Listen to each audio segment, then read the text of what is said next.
La carretera panamericana, que conecta principalmente a Caracas con Los Teques y otras zonas de los Altos Mirandinos, es conocida por tener tramos peligrosos, pendientes pronunciadas y una gran cantidad de curvas que requieren mucha prudencia por parte de los conductores que transitan por ella. El 1 de noviembre del 2024, la vida de Jocelyn Morguillo y su amigo Antonio Salles cambió para siempre. Desafortunadamente, ese día ellos pasaron a formar parte de la estadística de personas que han sufrido accidentes en esta carretera, quedando con secuelas físicas y psicológicas que poco a poco han ido superando. Hoy conoceremos la historia de ellos, marcadas por el dolor, pero también por la fuerza, la esperanza y la lucha constante por volver a empezar. Antes de continuar con nuestro programa, les recordamos que pueden descargar la aplicación Televen Stream totalmente gratis con solo escanear el código QR que aparece en pantalla. También los invitamos a que interactúen con nosotros a partir de este momento en nuestras redes sociales utilizando la etiqueta Rostros DLC.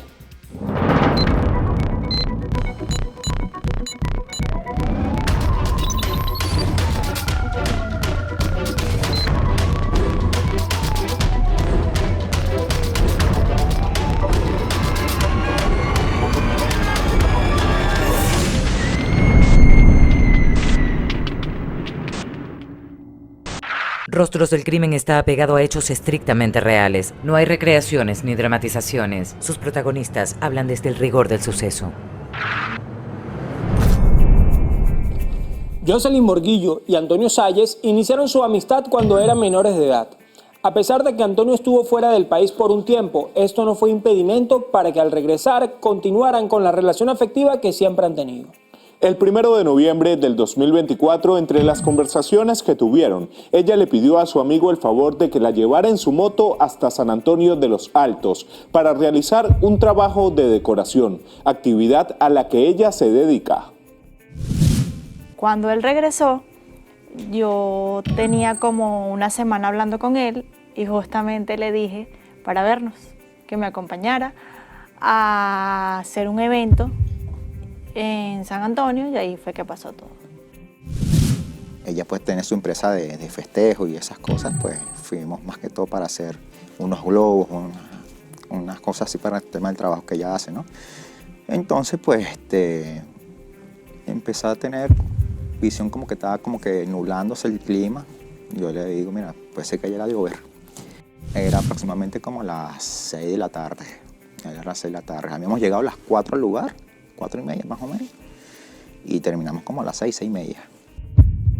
A pesar de que la persona encargada del evento en el cual ella estuvo trabajando le indicó que no era conveniente tomar esa vía por la hora y el clima, ella decidió ir, pues tenía que llegar a Caracas, específicamente a Las Mercedes, para realizar otro trabajo del cual ya había recibido parte del pago.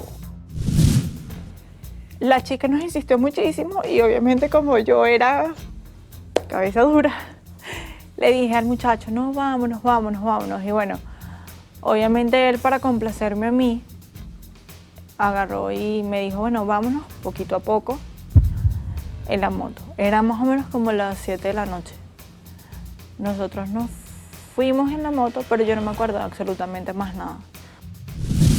Aproximadamente a las 7:10 de la noche salimos del lugar de trabajo.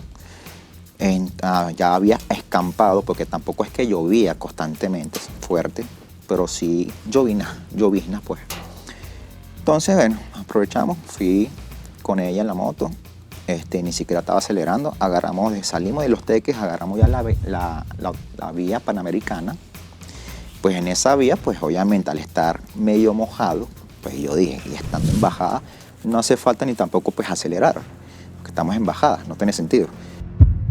Aunque las cosas parecían marchar bien, a los pocos minutos todo cambió.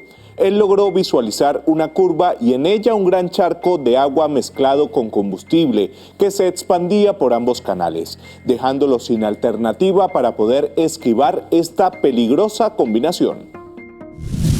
Siento que en la moto se me tambalea así, obviamente ni siquiera frenaba. Todo motorizado sabe que las técnicas de no frenar en el momento, porque si no sería peor. Ni siquiera frené ni aceleré. La moto se fue, perdí el equilibrio. Al caernos, tanto como mi compañero y yo estaba en el carril del medio, me fui directamente al muro del carril del rápido. En vez de quedar virando hacia embajada, quedo con mi moto viendo al sentido contrario. Se me cae el casco porque tenía mi casco puesto. Se me cae en el impacto de la caída. A la compañera no se le había caído el casco, la tenía puesta. Bueno, yo intento pues pararme, no tenía ningún tipo de fractura. Solamente algunos raspones, al igual que la compañera. Pero la compañera no estaba reaccionando del todo bien. Estaba acostado sobre mí, yo tenía mi moto y yo estaba arrodillado y viendo en sentido contrario. En fracción de segundos, los ojos de Antonio se encandilaron con unas luces que se acercaban a toda velocidad. Y a lo lejos se escuchaban los gritos de varias personas que se detuvieron a ver lo que ocurría. El duro golpe. Me lo da a mí, me lo da la compañera también. La abuela, yo la vi como voló, yo me rodé así. El impacto de la moto quedó dentro del parachoque del auto. Eso fue lo que también como que rebotó con mis piernas. Y bueno, pasa unos segundos, veo todo blanco, obviamente por el impacto. Me pongo a ver arriba, me toco, va. No estoy inconsciente de lo que me pasó en las piernas todavía. Mi primera reacción fue gritar el nombre de mi compañera, Jocelyn, porque estaba preocupado de ella. Yo la vi como a 10 metros. Yo caí en la otra parte de la vía. Él lo que me dice fue que él lo que hacía era pegar gritos, Jocelyn, Jocelyn, Jocelyn, porque él estaba reaccionando, pero yo no reaccionaba. Yo tenía mi casco, pero lo del casco integral se me estalló todo en la cara y me agarraron puntos aquí y también tengo una cicatriz aquí. Una de las personas que se encontraba en el lugar buscó el teléfono de Antonio y se lo acercó para que llamara a sus amigos. Ellos, de inmediato, al saber lo que había sucedido, se comunicaron con los organismos correspondientes, lo que facilitó la rapidez de la llegada de la ambulancia. De verdad, llegaron súper rápido los paramédicos y la policía todo llegó súper rápido. Ellos agarraron mi teléfono, llamaron a mis familiares y de verdad que se comportaron muy bien. O sea, a nosotros se nos perdió absolutamente nada. Allí caigo en conciencia de lo que a mí me pasó. Cuando yo caigo en conciencia de lo que a mí me pasó, intento yo movilizar mis piernas, no lo sentía. Yo hago así y la gente me dice, no te muevas. ¿Pero por qué? Quiero moverme. Alzo mis piernas, no podía, las agarro con mis brazos. Al levantarlas, veo que de repente, veo que los huesos están por fuera. Fuera acá, por ambas piernas. Quienes desafortunadamente han pasado por una situación similar, en donde pueden ver cómo el peligro viene hacia ellos, han descrito que en ese instante el tiempo parece detenerse, el cuerpo se paraliza y la mente se inunda de adrenalina. Vi la muerte en persona. A mí que se me fue acercando ese carro, obviamente empecé a ver todo blanco. Como que, no sé, ya estaba como que me preparándome. Y temblando del miedo.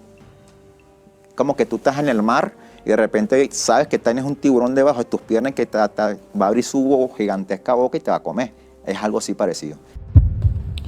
La fundadora y directora de la Asociación Civil Azotránsito, Lilian Romero, explica que solo el 3% de los siniestros viales se les puede tipificar como accidentes verdaderos, ya que en la mayoría de los casos siempre están involucrados factores de imprudencia de parte de todos los actores. Pero ciertamente el motorizado es el nuevo invasor. Por eso es que los están culpando y quieren que salgan. No, hay demasiados motorizados porque es como el nuevo invasor de la vialidad. O sea, tú estás robando mi espacio. Y ciertamente el motorizado está robando el espacio porque no le han asignado uno todavía. O sea, mientras no le asignen un espacio, un canal al motorizado, él va a seguir invadiendo los espacios de los demás. Ahora, ciertamente el motorizado joven de la nueva escuela está cometiendo demasiadas imprudencias, no se está educando como es, no conoce lo que es el peligro, parece que no quisieran su vida, o sea, están completamente expuestos en la vialidad. Pero no los puedo satanizar por completo, porque ciertamente tiene que haber una responsabilidad de los entes gubernamentales para educarme a esa persona a quien tú le estás entregando la licencia. En la siguiente parte del programa conoceremos cuáles fueron los diagnósticos médicos que presentaban ambos jóvenes luego de este lamentable hecho y cómo sus familiares se enteraron de lo ocurrido. Ya volvemos.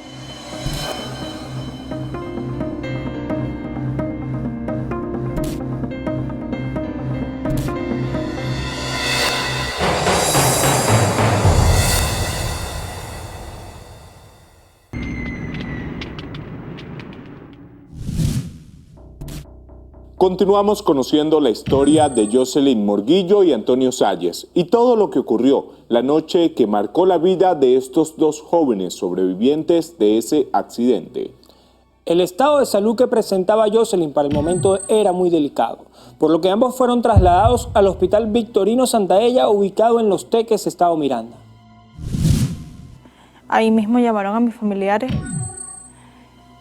y llegaron súper rápido. O sea, llegaron súper rápido.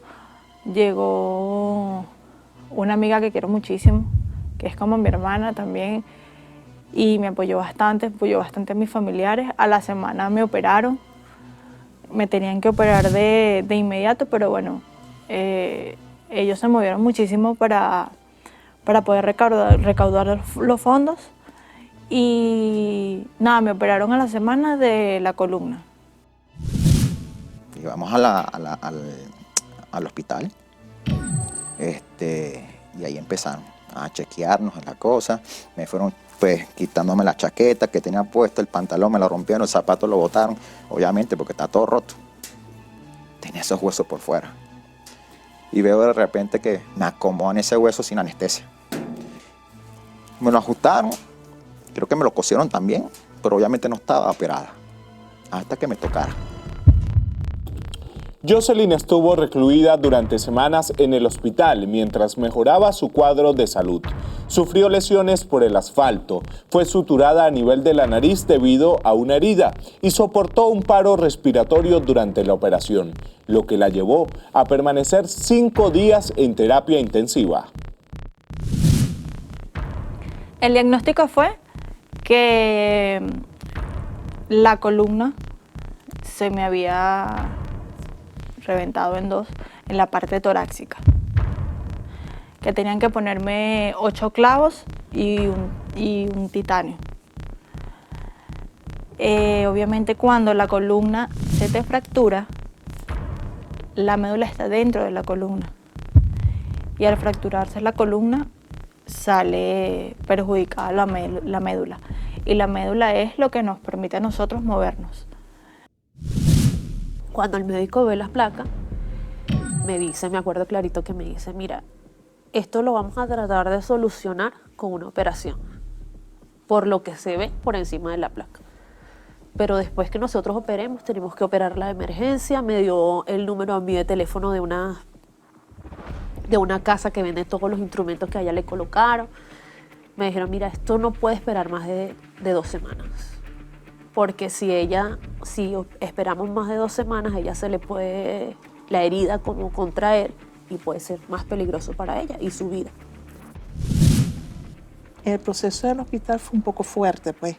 Ella estuvo en el hospital, después estuvo en terapia intensiva, yo entré en terapia intensiva, la vi ella entubada, ¿verdad? Y bueno, mira, realmente después yo no podía dormir con ella. Quería dormir, pero no podía, no lo aceptaban. Y bueno, mira, yo estaba sola en la habitación y lo que hacía era llorar y rezar y pedirle mucho a Dios. Al llegar al Hospital Periférico de Coche, Antonio fue intervenido quirúrgicamente debido a las graves lesiones que presentaba en sus 2 piernas. Salgo del quirófano y el doctor Tomás me dice, está todo bien, porque me van a colocar, dependiendo de mi gravedad. El doctor me dijo, hay que ver cómo va a estar tu condición de tu pierna derecha, los tendones, dependiendo del color. Si no me agrada, te vamos a tener que colocar tutores. Gracias a Dios, no me hizo falta los tutores. La fundadora y directora de Azotránsito explicó cuáles son los tipos de casos que se están presentando con mayor frecuencia en nuestro país en comparación con otros años. En el 2012 había muchos siniestros viales con motorizados, pero el patrón que estamos viendo ahorita es que son muchachos jóvenes trabajando. Por eso es que tú ves muchos siniestros viales en el día, que tú dices en horario laboral. En el 2012 había más siniestros viales en la noche, que tú dices, bueno, están tomando, están bajo los efectos del alcohol, se fueron para una fiesta y murieron en el pavimento. Pero ahora se está viendo gente trabajando. Está afectando y aumentando los siniestros viales en hora laborable.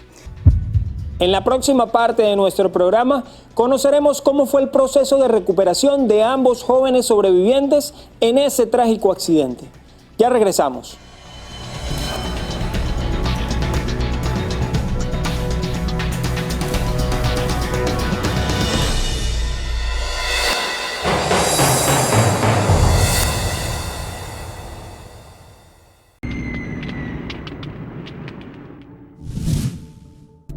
Continuamos conociendo el proceso de recuperación de Antonio Salles y Jocelyn Morguillo tras someterse a cirugía luego de haber experimentado un accidente de moto de considerable gravedad.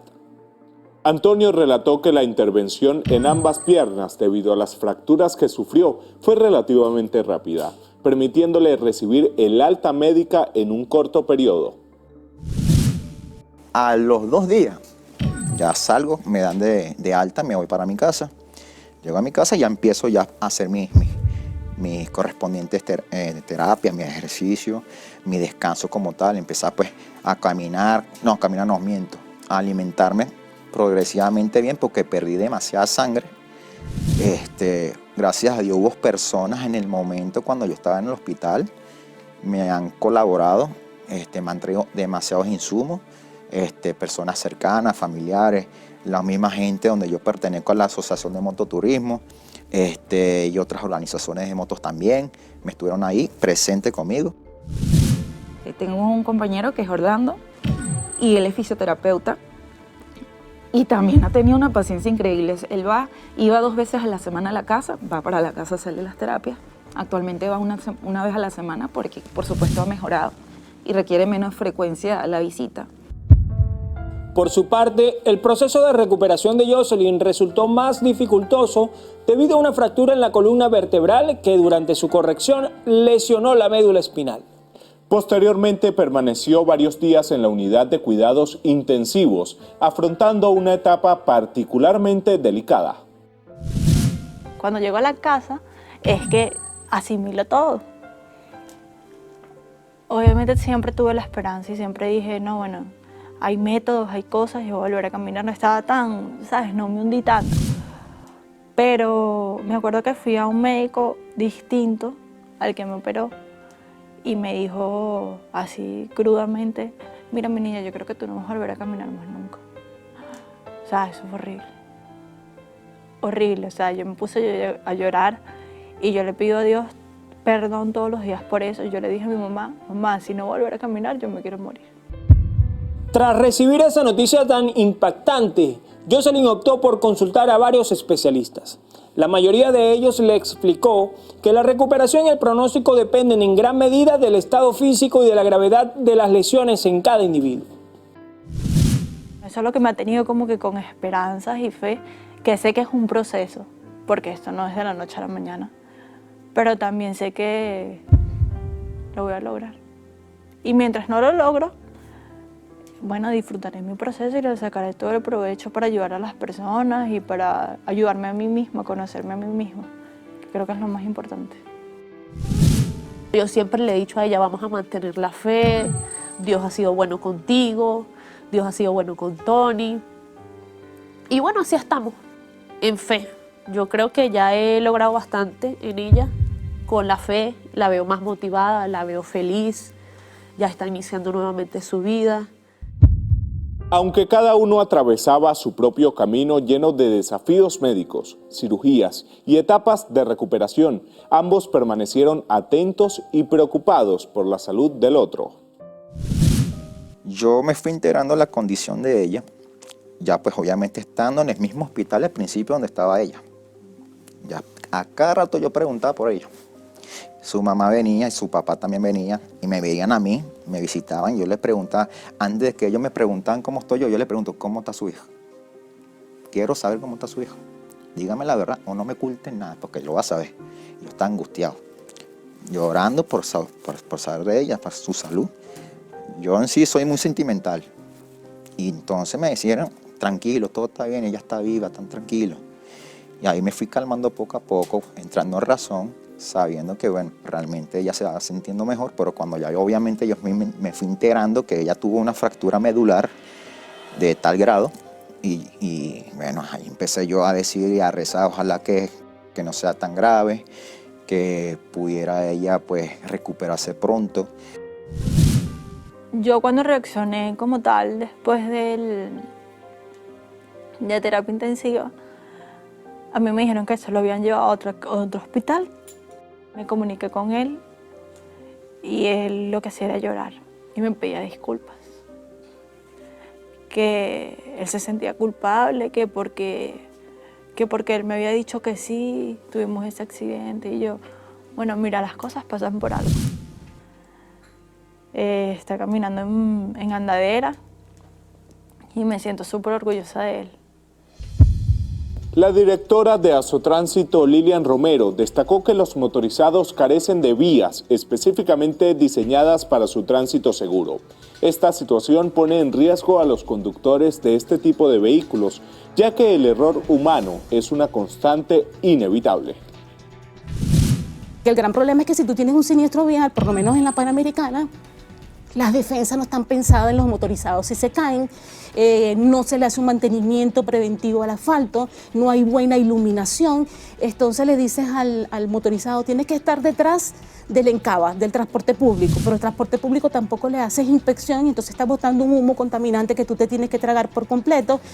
Los semáforos no funcionan. Entonces es un conjunto de tantas cosas que hay que hacer y que hay que activar para salvar vidas, porque no podemos seguir permitiendo que jóvenes entre 18 y 26 años, que son nuestra forma de salir adelante en Venezuela, en plena edad productiva, estén perdiendo la vida, quedando con incapacidad por algo que podemos evitar.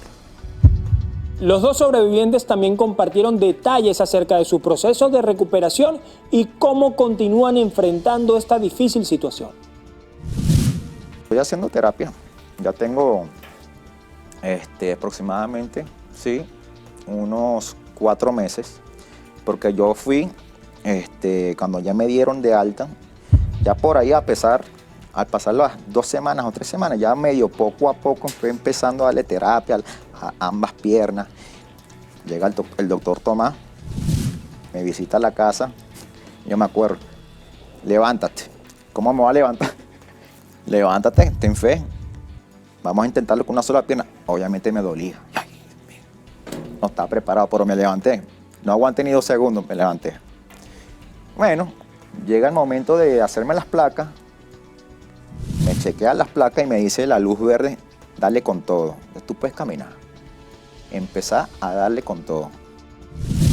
Ahorita estoy en un lugar súper buenísimo que se llama Funda Procura, que ellos hacen terapias y ayudan a muchísima gente discapacitada. Voy allá los lunes, miércoles y viernes y me han ayudado muchísimo. O sea, muchísimo. Yo antes no me podía ni sentar en mi cama porque de una vez me daba miedo y no sé qué, pero ellos son súper excelentes por ahí. Y para distraerme un poco, estoy otra vez abriendo mi emprendimiento, que es mi agencia. De nuevo estoy ahí, mi socio, que es mi amigo, me ayuda muchísimo también y me apoya. Y a las decoraciones que puedo ir voy, superviso, hago algunas cositas, pero me estoy como que activando, ¿sabes? Porque al final estoy discapacitada, pero igual puedo mover mis brazos y la vida continúa. Los familiares de Jocelyn recuerdan que tras enterarse de su accidente y acudir de inmediato al centro médico, nunca se preocuparon por identificar al responsable del atropello. En ese momento su principal prioridad fue la recuperación de la joven, quien inicialmente recibió un diagnóstico incierto. Yo estaba en el hospital y llegó el carro de la policía y el muchacho estaba ahí adentro, lo tenían detenido, ¿verdad? Pero en esos momentos la persona que entró al carro fue la señorita Carolina, la que habló anteriormente. Y entonces, bueno, mira, él le detuvieron el carro, Pero después a todas estas, mira, el papá fue, nos presentamos y todo, o sea, donó algunos pañales, algunas medicinas, pero después a todas estas, mira, se perdió, porque yo no lo vi más. En la siguiente parte de nuestro programa continuaremos con la inspiradora historia de estos dos sobrevivientes que siguen luchando a pesar de lo duras que son sus circunstancias. Ya volvemos.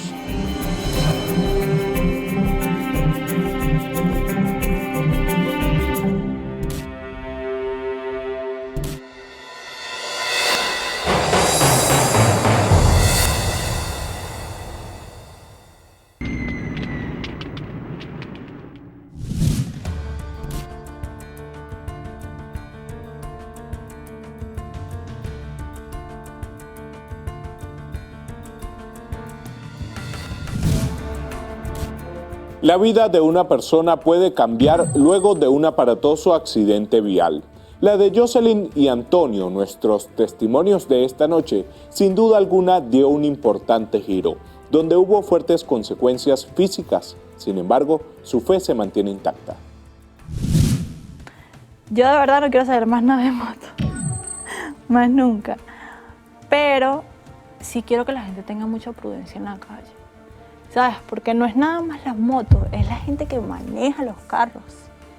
Porque nosotros íbamos súper lentos, pero mira, vino un carro inconsciente, corriendo, volando y, ¿sabes? O sea, todo el que está en el volante tiene que tener cuidado con la seguridad de ellos mismos y con la seguridad de otras personas, porque a lo mejor tú sales bien, pero a lo mejor la persona que tú dañas, estás dañándola a ella y estás dañando a toda su familia. Yo perdí mi moto, ¿qué voy a hacer? Pero tengo vida. Eso es algo que se agradece. Mi compañera tiene vida. Por los momentos no puede caminar, pero pronto va a caminar. Y está en fe. Y así nos mantenemos, con fe, con la fe en alta. Y yo la veré pronto caminando y bueno, Dios mediante ya caminaré con el favor de Dios el mes que viene y así iré para adelante. Los siniestros viales son aceptados por la sociedad. Es el precio que tenemos que pagar por una movilidad. Y esto, ¿por qué lo resalto? Porque la víctima cuando sufre un siniestro vial, tiene que sufrirlo en silencio aceptando que fue un error. De por sí, cuando hay un siniestro vial y está en el pavimento, lo primero que ves de la persona que pudo haber ocasionado el accidente es yo no quería esto. O sea, no era mi intención. Entonces ahora tú te ves ahí herido y diciendo, bueno, voy a tener que quedarme callada y silenciada porque simplemente es aceptado. La accidentabilidad vial aquí es completamente aceptada. Detrás de cada víctima de un accidente de tránsito hay una madre, una hermana, un padre o una amiga que enfrentan un dolor imposible de describir, pero que luchan día tras día para darles fuerzas, mucho apoyo y ayudarlos a recuperar la esperanza. Mi hija la amo, la adoro, es todo para mí. Aparte de eso, es una muchacha muy emprendedora, luchadora, trabajadora y bueno, para mí es mi todo. Fue algo, mira, que yo no lo esperaba, pues, pero son cosas que pasan, ¿me entiendes? Entonces, mira, pero yo luché con mi hija y aquí estoy, pues. Yo sé que el proceso es lento, realmente, es lento el proceso, pero yo tengo mucha fe en Dios y nunca la perderé, que mi hija va a caminar. Lilian Romero considera que la educación vial lo es todo y que debería incluirse como materia durante la escuela y que luego cuando ya la persona ejerce la conducción de un carro o moto debería continuar educándose sobre el manejo. Tú tienes que perfeccionar tu conducción, tú tienes que también recibir cursos de manejo defensivo, tú también tienes que recibir cursos de ética del comportamiento de un conductor. Porque si yo agarro y recibo mi licencia de segunda e inmediatamente me pongo a trabajar de mototaxista o de repente en una de las aplicaciones trasladando personas y no sé la responsabilidad que estoy llevando en mi vehículo, pues entonces yo lo más probable es que sea imprudente con esa persona que yo estoy trasladando. Entonces la educación vial lo es todo, cosa que no tenemos aquí. La mayoría de los muchachos que se educan aquí en seguridad vial se han educado con películas de ficción, creyendo que la velocidad lo es todo, que la adrenalina no es todo, que el que nació, el que tiene miedo de morirse, que no nazca. Y entonces cuando los ves después en el hospital llorando, tú dices, esto se pudo haber evitado. El Ministerio Público implementó la campaña Conduce por la Vida, en el cual la seguridad vial es un tema urgente que afecta a millones de personas y las políticas públicas juegan un papel fundamental para prevenir estos siniestros y promover una cultura de responsabilidad y respeto en las vialidades. Primero, ¿a quién le estoy entregando la licencia? La licencia tiene que ser un privilegio, no un derecho. No porque tú me llegues un día y me hagas 2 evaluaciones, yo tienes el derecho de tener la licencia. Te la tienes que ganar. ¿Y cómo te la vas a ganar? Por medio de educación. El uso del casco por parte de los motorizados no es una opción, sino una necesidad vital. Numerosos estudios han demostrado que su uso reduce en más del 40% el riesgo de muerte y en un 70% el riesgo de sufrir lesiones graves en la cabeza. Los doctores le dijeron a mi mamá y a mi papá, menos mal esa niña tenía el casco, porque si no de una vez se hubiera matado en seco. Es que, claro, el carro, ¿sabes?, me atropelló en la columna y me bombeó al otro lado. O sea, el impacto fue tan grande que mira cómo me lesionó la columna. Imagínate en la cara, o sea, yo llegué al hospital la cara llena de sangre. Imagínate, yo no hubiera tenido el casco y no estuviera aquí contando esto. Esta noche los sobrevivientes de aquel accidente de tránsito y sus familiares dejan un mensaje para todos aquellos conductores que se encuentran transitando en nuestras calles y autopistas. El llamado es a la prevención. Mi mensaje para todos los motorizados es que por favor tengan mucha precaución, analicen mucho la vía donde van. Siempre tienen que analizar la vía donde van porque hay vías que son sencillas, pero hay vías que son peligrosas y siempre usen su casco. Es que no se trata solamente de motorizado, es de todo, es una mezcla de todo, es un conjunto de todo. Autos, autobuses en Cava, porque se entiende que hay bastantes motorizados, eso sí es verdad, pero no, tampoco hay que tapar al otro. Hay muchos conductores de autos que son muy irresponsables, que manejan con su teléfono en la mano. Pero se quejan del motorizado. No, hay que rescatarse, hay que cumplir también con las normas. A veces a mí me encantaría poder llevar a todos esos jóvenes a un hospital para pasarlos por una sala y vean a todos los motorizados ahí llorando, pidiendo por favor un tutor y buscando dinero para pagar su tratamiento. Ciertamente yo le diría a los jóvenes que piensen en su familia, en su mamá, en sus hermanos, porque ¿en qué cabeza cabe que tú reúnes $1,200, $1,500 para comprarte una moto y después que tengas un siniestro vial, ¿cuánto vas a gastar? Vas a afectar a toda tu familia, la parte económica la vas a afectar por completo. Hay maneras de disfrutar, no todo es una moto y hacer caballito y hacer maniobra. Tenemos que amar a nuestra familia, tener empatía con nuestra madre. Creo que debemos ser más conscientes de nuestra vida, de valorar nuestra vida, de saber que si salimos vamos a tener cuidado.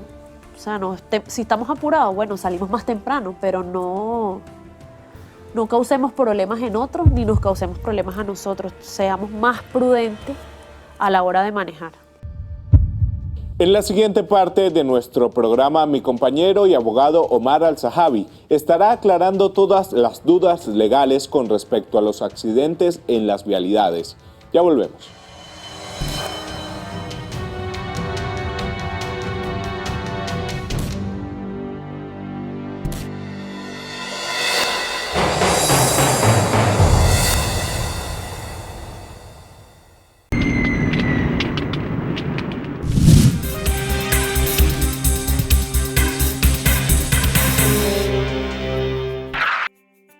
Un total de 397 personas murieron entre enero y marzo de este año 2025 durante accidentes de tránsito en Venezuela.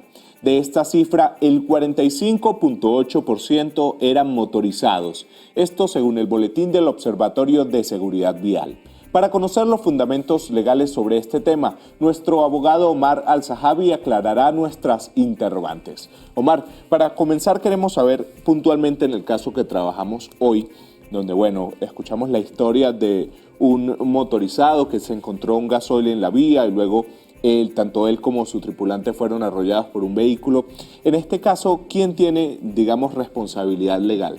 Sí, bueno, lo primero que hay que analizar todos los aspectos de ese accidente. Primero que todo, venía el carro a exceso de velocidad. Otra cosa, quién colocó el gasoil que se encontraba en la vía. Porque pudiera ser un caso en el cual una persona con mala intención o con la intención de causar un daño o de robar luego a los tripulantes de los vehículos que transitan por esa vía lo haya colocado adrede dentro de ese pavimento. Entonces hay que analizar todos esos aspectos para nosotros poder individualizar este tipo de conducta. Por ejemplo, en caso de que el conductor venía a exceso de velocidad, independientemente de que exista una situación particular en la carretera, pues los conductores deben tener prudencia al conducir. Claro. Entonces hay que individualizar exactamente qué fue lo que sucedió para poder determinar los tipos de responsabilidades acá. Ahora, teniendo en cuenta la magnitud de este accidente, las secuelas que presentan los lesionados, las víctimas en este caso, ellos podrían exigir algún tipo de indemnización, ya que en este caso ambos tienen dificultad para caminar. Sí, pues existe algo que se llama el daño moral. Cuando una persona pues resulta físicamente afectada, tanto puede ser en su honor, en su reputación, hay distintos factores, pero esto sería ya una demanda civil. Pues el daño moral te permite que a esta persona se le resarzan esos daños por su aspecto físico, tal vez por la situación o por el daño causado.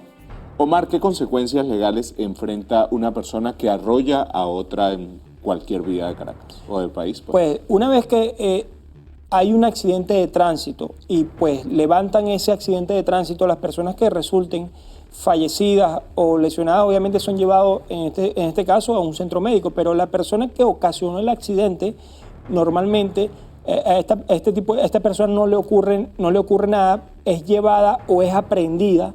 El Ministerio Público debe presentarlo ante un tribunal de control para que sea el tribunal de control quien determine cuál fue el delito. Puede ser en caso de que haya una persona fallecida, homicidio culposo. Homicidio culposo cuando la persona no tiene la intención de causar un daño, pero por negligencia, imprudencia, impericia o inobservancia de las leyes, pues causa la muerte de la otra persona. O de repente son lesiones. Hay que, como te digo, individualizar qué fue lo que sucedió. Y pues una vez que la persona es presentada ante el Tribunal de Control, el Ministerio Público imputa el delito correspondiente para que esta persona sea sancionada por dicho delito. Mira, en este caso en particular, la familia no denunció a tiempo. ¿Esto todavía se puede hacer? ¿Qué derechos, digamos, protegen a las víctimas? Y si se puede hacer la denuncia, bueno, después de un tiempo considerable. Mira, no hace falta hacer la denuncia porque una vez que se levante el accidente, como te digo, es tránsito quien inicie o son las autoridades correspondientes, dependiendo quién haya estado en el lugar del suceso, cuáles las autoridades que haya estado en el lugar del suceso, pues que inician de oficio esa investigación. Si ya pasaron 2 años, obviamente hay algo en criminalística que dice tiempo que pasa, verdad que huye. O sea, si existen cámaras de seguridad que están en todas las vías y de repente pasan 2 años, en 2 años tal vez ya se han borrado todos los registros fílmicos que pueden estar en los semáforos o en distintos lugares para poder determinar en caso de que se haya dado la fuga quién fue la persona responsable del accidente. Entonces, esa investigación ya se debe haber iniciado de oficio y ese expediente debe cursar en una fiscalía. Simplemente hay que hacerle un poco de seguimiento. Como te digo, esa investigación se debe haber iniciado de oficio.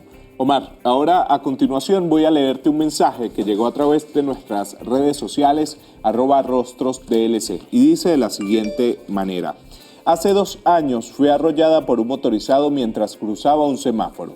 Aunque él no respetó que la luz estaba en rojo, nunca fue detenido por las autoridades. Hoy día presento problemas de movilidad en una de mis piernas. Después de tanto tiempo, ¿aún puedo proceder legalmente y cómo? Mira, bueno, por lo que veo, el conductor se dio a la fuga. Sí. El conductor se dio a la fuga y no pudo ser capturado. Dice que si puede iniciar un procedimiento legal. Como te dije hace un momento, ya ese procedimiento legal debe haberse iniciado de oficio. O sea, el Estado cuando actúa de oficio es que no necesita de una denuncia para iniciar dicho procedimiento, porque cuando hacen un levantamiento de algún accidente, pues el Estado normalmente actúa de oficio. En este caso, ese expediente debería cursar en alguna fiscalía. Yo lo que recomiendo es que esta persona se dirija a la fiscalía o al Ministerio Público con su número de cédula y debería aparecer una investigación en donde obviamente no hay una identificación plena de la otra persona o del conductor, pero se insiste o como te digo, pues somos, por lo menos en la fiscalía, cada fiscal tiene muchísimos casos. Las personas que están ahí insistentes obviamente van a tener un poco más opción de que les resuelvan su situación prioritariamente. Entonces lo que les recomiendo es que se busque un abogado de confianza o que acuda al Ministerio Público para resolver dicha situación. Pero como te comenté hace un rato, tiempo que pasa, verdad que huye. Si ya ha pasado mucho tiempo, los esquemas con los que cuenta el Estado para resolver esta situación se van minimizando. Por ejemplo, lo de las cámaras de seguridad. Si ya han pasado 2 años, estas cámaras de seguridad normalmente tienen un tiempo de duración de 30 días o 60 días y luego se borran automáticamente. Entonces, si ha pasado demasiado tiempo, es un poco más difícil. O sea, la recomendación es que actúen de inmediato. Exacto. O sea, lo importante es quizás, no en un primer momento, pero sí estar ahí pendiente del caso constante. Correcto. Ahora, Omar, antes de finalizar, nos gustaría que le dejes un mensaje a todas esas personas que nos están viendo y que quizás, estén atravesando por un proceso legal luego de sufrir algún tipo de accidente de tránsito. Bueno, el primer mensaje que puedo enviar es a la prevención. A todos esos conductores que respetemos las señales de tránsito, respetemos el semáforo y respetemos a los peatones. Porque a medida que respetemos este tipo de señalizaciones, pues vamos a disminuir las estadísticas en cuanto a los accidentes de tránsito. Yo también considero que hay que ser bastante empáticos, ¿no? Y esto lo digo en general, todos los conductores, cualquier persona que transita por cualquier vía del país, porque tenemos que estar claros que cuando nos montamos en una moto siempre andamos peleando con el del carro y con el peatón, y cuando andamos en el carro peleamos con el motorizado, con el peatón. Entonces creo que debemos tener una mejor cultura todos en conjunto, respetarnos como ciudadanos para así, tratar de tener mayor armonía y tratar de reducir también todos estos accidentes que, dejan historias lamentables como la que vimos esta noche. Amigos, de esta manera llegamos al final de nuestro programa por esta noche y no podemos despedirnos sin antes agradecerles por acompañarnos cada martes. Les recordamos que pueden interactuar con nosotros a través de nuestra red social Instagram, @rostrosdlc. También ponemos a su disposición nuestro correo electrónico rostrosdelcrimen@gmail.com para que nos hagan llegar sus casos y así poder compartirlos con todos nuestros televidentes. Mi red social Instagram, @OmarRostrosDLC. Para interactuar conmigo les comparto mis redes sociales, @JoanCamargo_ en Instagram. La cita es el próximo martes, cuando nuevamente nos sentemos frente a frente con los rostros del crimen. Paisajes hermosos donde se sustenta el crimen. Hermanos se atacan entre sí con proyectiles. Tensión en la situación, se sobrevive dando mucho más de lo poco que recibes. Mueren jóvenes, su madre llora. Plegarias no callan el cantar de la flor. Las generaciones se pierden con el paso de las horas y ahora unos son presas y otros devoran. Calles de sorpresas como la caja de Pandora, donde mantengo la esperanza a pesar del diluvio y la superación y el estudio como refugio. Sigo caminando en estos suelos sin que me detenga el miedo. Mis palabras son reflejos, entiendo lo que siente el pueblo porque soy parte de ello. No importa color ni pensamiento, es el mismo espejo. Voceros de los que quedan, también de aquellos que partieron. Unidad es lo que quiero, espero.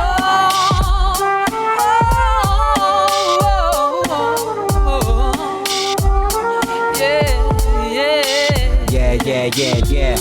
Subjetivo quien produce. Proverso, Valeria Áñez.